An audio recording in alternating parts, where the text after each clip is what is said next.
Before we go into the next topic within the syllabus, we'll so far just see an outline of what we have understood through the previous 2-3 classes. I think there were 4 hours, I think. Yeah. So something that will touch all those things and something extra is also there. So please pay attention. Now, environmental impact assessment or EIA, it is something that will deal with the impact assessment of the environment. Now, how do you do it? Now, we have a particular procedure to carry out the environmental impact assessment. Now, as such, we can say that EIA is a tool to manage the environment, manage the projects, or manage the project without affecting the environment. Either you are managing the environment or you are managing the project without affecting the environment. So, environmental impact assessment it will include the study of endangered species also, then study of existing hazardous and dangerous waste. All those things are the peak focus of environmental impact assessment. Now, the process as such, it will analyze the effects of each and every step in the project upon the environment. So, it includes public consultation, then reveals the decision to the public, etc. Hence, as you have seen all the steps right now, I just touching here and there, and the most important points I'm just touching here and there. So, it's a flexible method and it can integrate environmental assessment as it can involve social, economic and environmental impacts upon the project. So, once a project gets started, all the impacts upon the environment are found out and cut down, and any impact that can affect the project itself from the steps of the project, that is also found out. That is പ്രോജക്റ്റിനെ തിരിച്ചടിക്കുന്ന പ്രോജക്റ്റിൻ്റെ സ്റ്റെപ്പുകൾ മൂലം പ്രോജക്റ്റിനെ തന്നെ ബാധിക്കുന്ന രീതിയിലുള്ള എന്തെങ്കിലും കാര്യങ്ങളുണ്ടെങ്കിൽ അതും കണ്ടുപിടിക്കും. നമ്മൾ ഇതുവരെ പറഞ്ഞത് എൻവയോൺമെൻറ്റിനെ ബാധിക്കുന്ന കാര്യങ്ങൾ, എൻവയോൺമെൻറ്റിനെ അഫക്റ്റ് ചെയ്യുന്ന കാര്യങ്ങൾ കണ്ടുപിടിക്കും എന്നാണ്.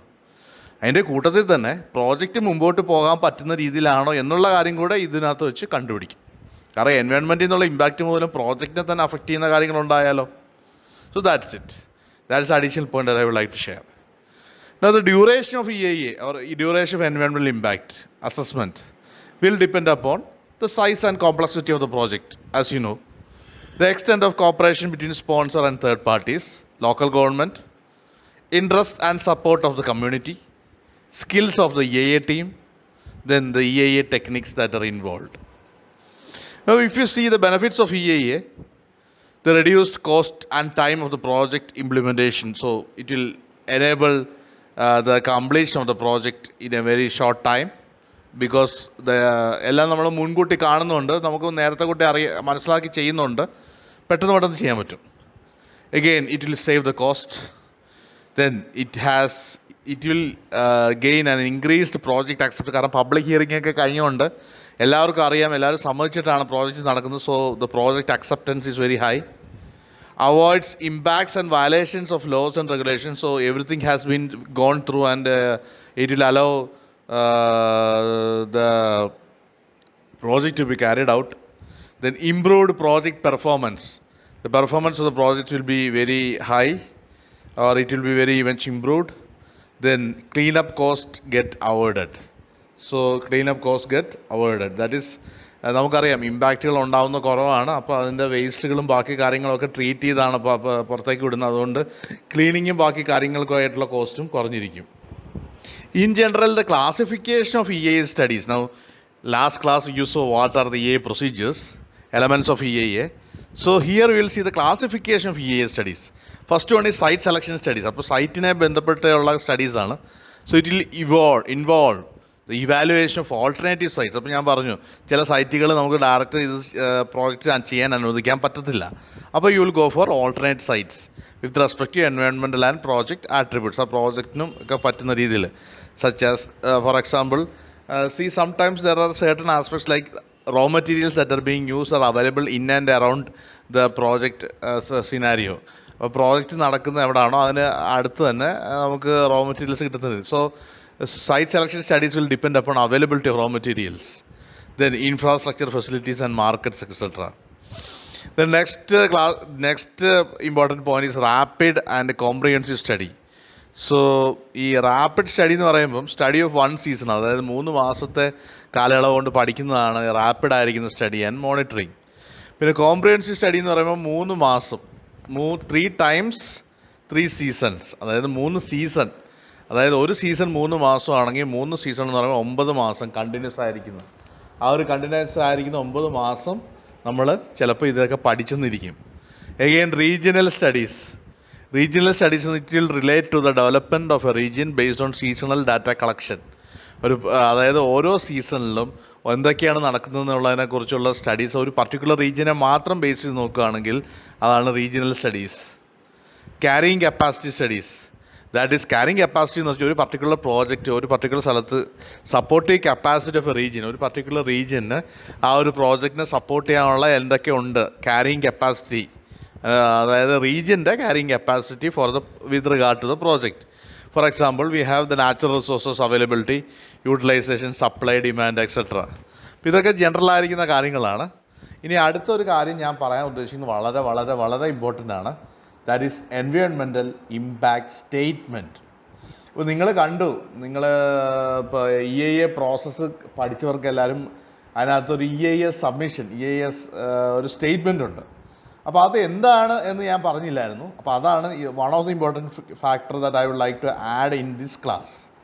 അപ്പോൾ it provides documentation of the information and estimates derived various steps of the EIA process.